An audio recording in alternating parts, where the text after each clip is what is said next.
Hello, everyone. Welcome to the very first episode of Finance Fridays, the space where we talk money with clarity, compassion, and culture, so you don't have to figure it out alone. I'm your host, Caitlin Gil-Soto, born and raised in Lawrence, Massachusetts, and proudly Dominicana, always traveling between Baní and El Cibao, and a master's in finance candidate, learning finance not just for me, but for us, for our people, for first-gen households, for anyone who grew up stretching dollars, resolving, or surviving. This is your biweekly financial wellness series, short, powerful, and nervous system friendly, to help you build stability even in tough times. Today, we're starting with something everyone is feeling: financial anxiety in a recession. A recession doesn't just hit our pockets, it hits our nervous system.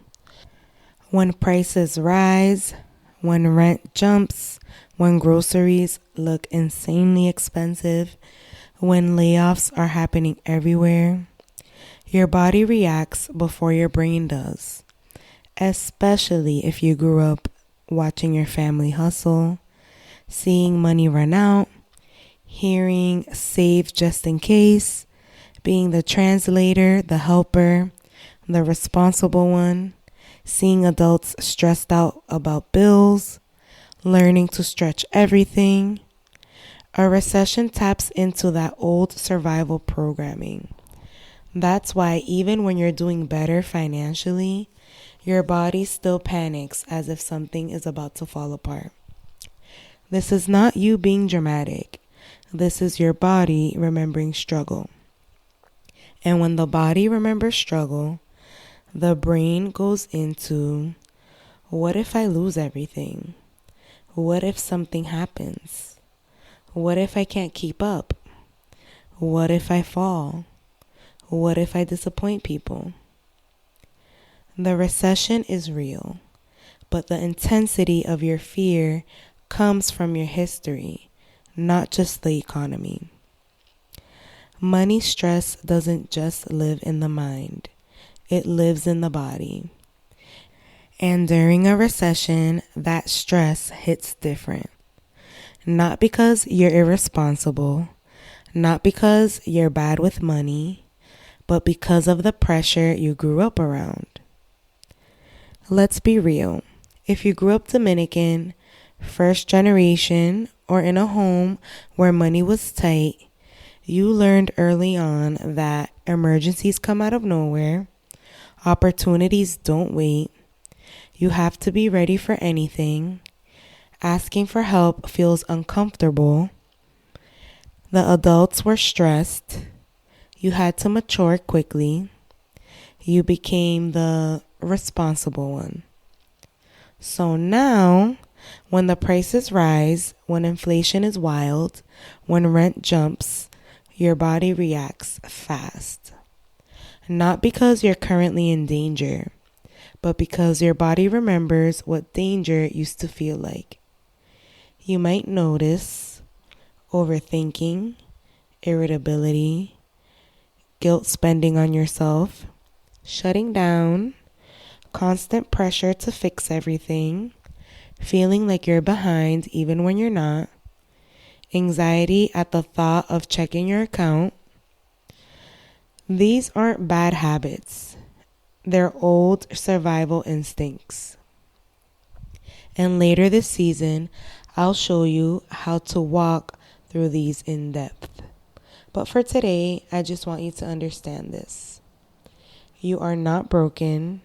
You're carrying old emotional programming that never got updated. A recession wakes it up. And we're going to learn how to quiet it again with clarity, calm, and compassion. Financial anxiety shows up in so many ways: irritability, stomach knots, avoiding reality, overspending, oversaving, comparing yourself, guilt, procrastination, shame, emotional shutdown. People think financial anxiety is only fear, but it's actually a mix of shame, survival instincts, and responsibility pressure. And as Dominicans, as first generation, as children of sacrifice, money has never been just numbers. It's been duty, family, survival, identity, connection, fear of falling off, pressure to do better. You're not alone, and nothing is wrong with you. This is your Finance Fridays tool. Not a budget, not pressure. A gentle nervous system first reset to lower financial anxiety. So first, you have to regulate your breath. So you inhale 4,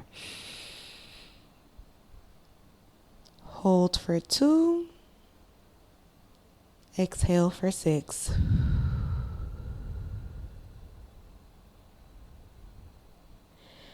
Repeat this 3 times. Your body makes financial decisions before your logic kicks in. We calm the body first. Step 2. Look at one thing only. Not everything. Choose only one. Your bank balance, one bill, your paycheck, one subscription, one debt. This reduces overwhelm. Step 3. Ask yourself this. What's one small money action I can take today? Small is powerful.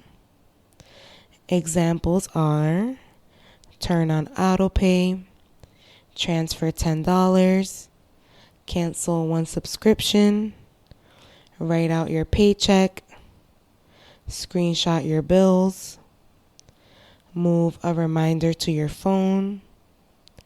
Your nervous system learns safety through tiny promises. Step 4. Speak safety into your body. Say this softly. I am not behind. I am learning a new way. Money doesn't have to scare me anymore. And I have the journal prompt of the episode here. What memory or belief gets activated when I think about money right now?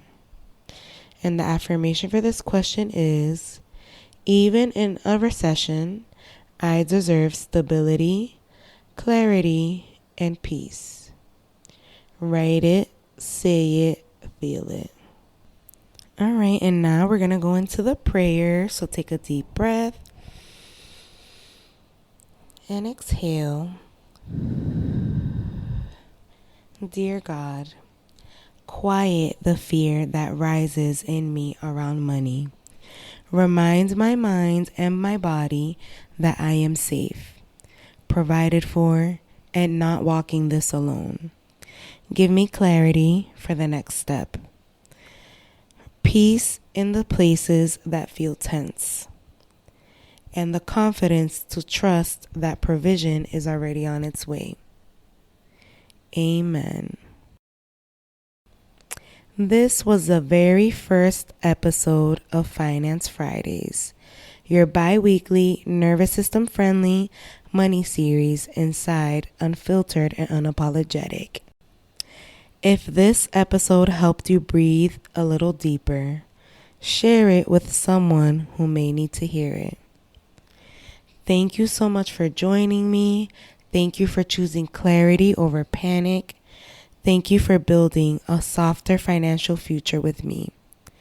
I'm your host, Caitlin Gil-Soto, Dominicana, Masters in Finance candidate, and here to remind you, money doesn't control your peace.